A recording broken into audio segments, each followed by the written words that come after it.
talk about correlation analysis. Correlation basically is that analysis which assess the relationship between two or more variables.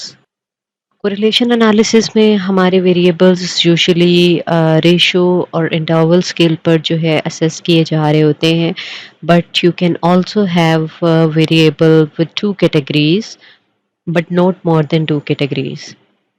So basically correlation का purpose ये है कि हम अपने variables के दरमियान रिलेशनशिप देखें. ये हमें वेरिएबल्स की डायरेक्शन बता रहा होता है, रिलेशनशिप की स्ट्रेंथ बता रहा होता है कि इधर they are related with each other positively और नेगेटिवली. पॉजिटिव कोरिलेशन क्या होगी कि अगर एक वेरिएबल इंक्रीज कर रहा है तो दूसरा भी इंक्रीज कर रहा है, एक डिक्रीज कर रहा है तो दूसरा भी डिक्रीज कर रहा है. जबकि नेगेटिव कोरिलेशन क्या होगी कि inverse relationship between the variables. अगर एक वेरिएबल इंक्रीज कर रहा है तो दूसरा वेरिएबल डिक्रीज कर रहा है. सो जब आप एसपीएसएस पर आपने कोरिलेशन को रन करना है, so it's very simple and very easy to do that.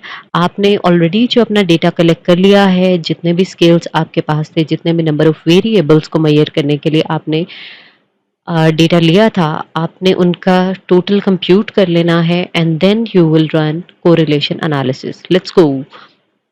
Here you will click on Analyze, Correlate, Bivariate. So let's suppose I have one variable, fear of COVID-19, and my other variable is perceived stress.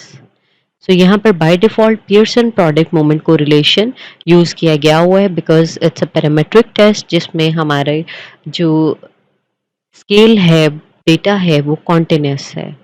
To tail पर already मेयर by default select है and I will just click OK. But if you are interested to have mean and standard deviation तो आप इस पर भी click कर सकते हैं ऑप्शंस में जाकर, कंटिन्यू, ओके, एंड देन यहाँ पर आपके पास कोरिलेशन का टेबल आ गया है. So what does this table shows? Basically आप देखें तो ये टेबल एक मिरर इमेज है. सेम वैल्यूज ऊपर हैं, सेम वैल्यूज ही नीचे हैं. यहाँ पर वो मुझे बता रहा है पियर्सन कोरिलेशन की वैल्यू. पियर्सन कोरिलेशन की वैल्यू -1 से +1 के दरमियान होती है, इससे ज़्यादा एक्सीड नहीं करती. ठीक है. सो ये आप ऑलरेडी देख सकते हैं कि ये 1 के जितना करीब होगी उतनी अच्छी इसकी कोरिलेशन की वैल्यू है, लेकिन ये 1 से बहुत ज़्यादा करीब नहीं है.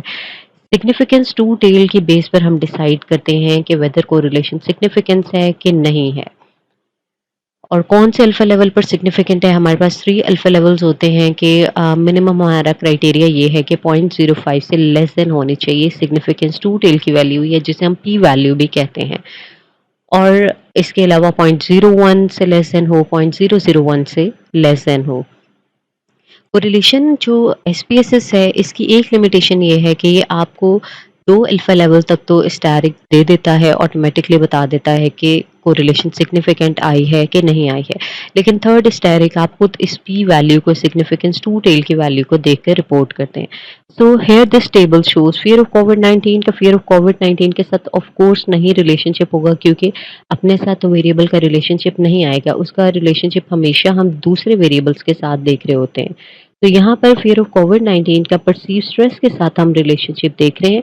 And what does this table shows के रिलेशनशिप सिग्निफिकेंट है, और कौन से अल्फा लेवल पर सिग्निफिकेंट है? लेस देन 0.05 है. सो ये वैल्यू लेस देन 0.05 है तो ये हमारी सिग्निफिकेंट है, और अगर लेस देन 0.05 हो तो हम एक स्टार से या स्टेरिक से इसको शो करते हैं, और सैम्पल साइज हमारा 118 है. तो this is the simplest way to see the correlation table. नीचे भी सेम ही वैल्यूज हैं. So once you will report, आपने उसको अदर वेरिएबल्स के साथ सिर्फ रिपोर्ट करना है. ये 2 वेरिएबल्स है यहाँ पर, आपके पास इससे ज़्यादा वेरिएबल्स हैं या सब स्केल्स हैं मज़ीद, आपने उनका भी टोटल कंप्यूट किया है, तो आप वो सबको लेकर एक साथ उनकी कोरिलेशन को चेक कर सकते हैं.